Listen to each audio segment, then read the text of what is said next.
You are in module 13 and this video is covering sexual reproduction in plants, the first part.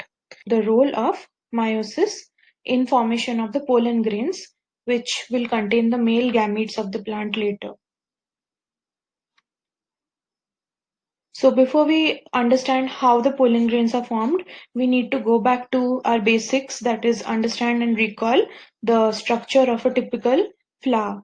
So flower, as we know, is the reproductive organ of the plant and it can contain either the stamen or the pistil, or sometimes it can be present, both of them can be present in a typical flower.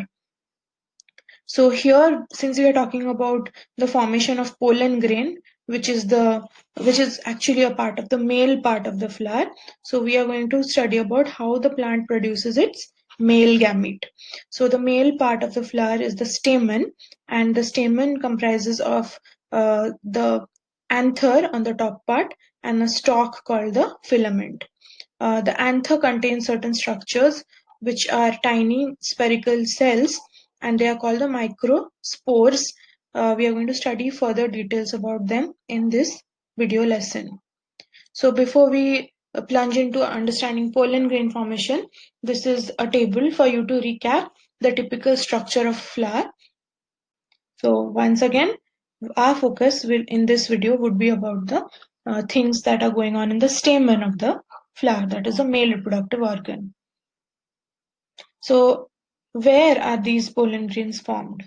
So if you look at the stamen of the flower, it contains a filament, and on the tip of the filament, that is on the posterior or anterior part, or the top part, there is the anther.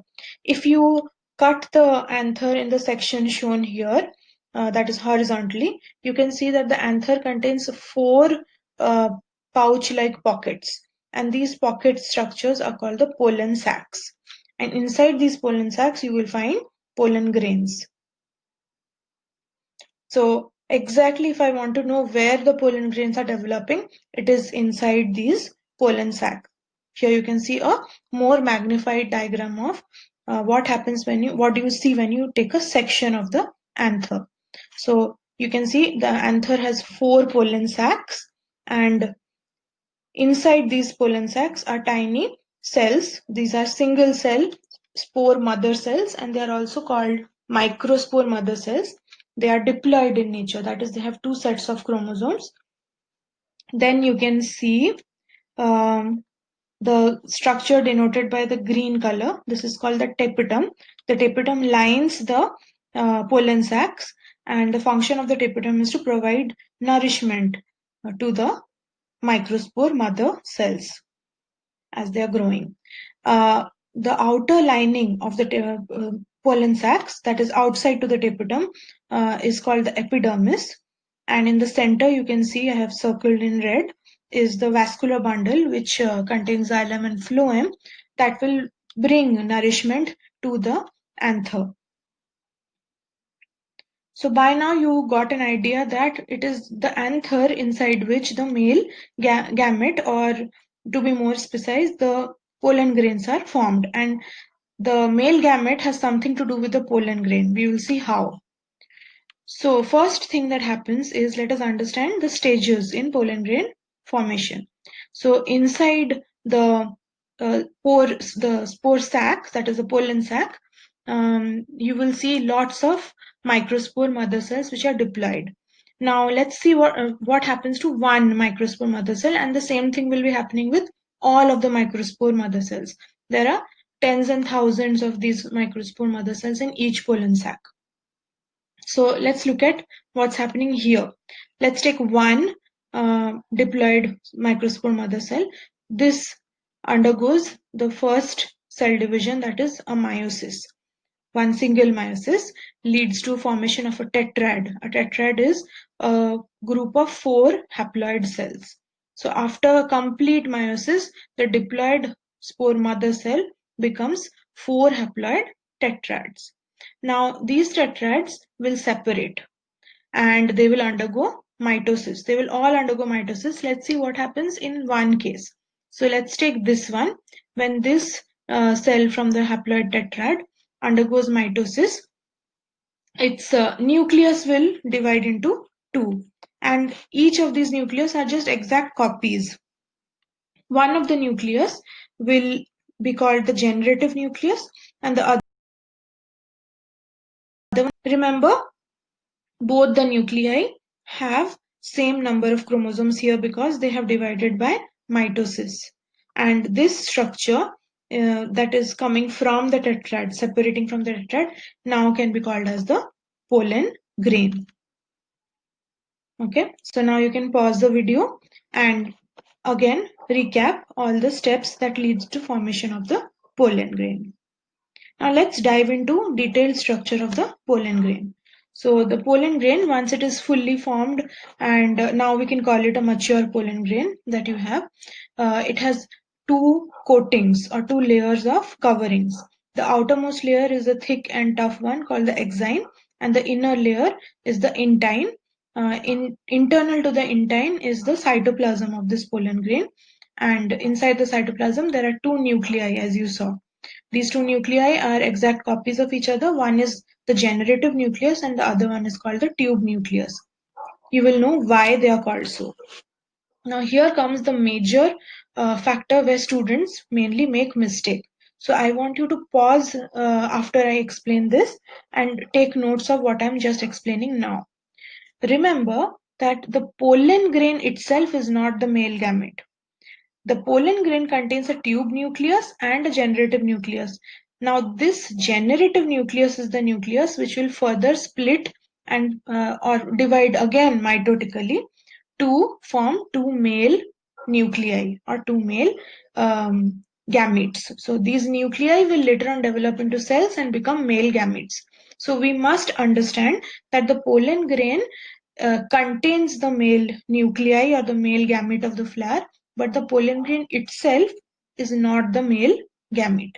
So you can pause the video here and take a note of this point. Moving on. This is the generative nucleus, like I told you, will undergo mitosis, and after it undergoes mitosis, it will form two male gamete. And if you remember from our pollen grain formation cycle, already these two nuclei are haploid in nature. So if the generative nucleus undergoes mitosis, then mitosis, as we know, doesn't change the chromosome number of chromosomes. So the two male nuclei will also be haploid. Now, this change that you saw that happens, that is the generative nucleus undergoes mitosis and forms two male gamete nuclei. This mostly happens after pollination has happened. That means after the pollen grain has been released from the anther and it has fallen on the stigma of the female reproductive part of the flower.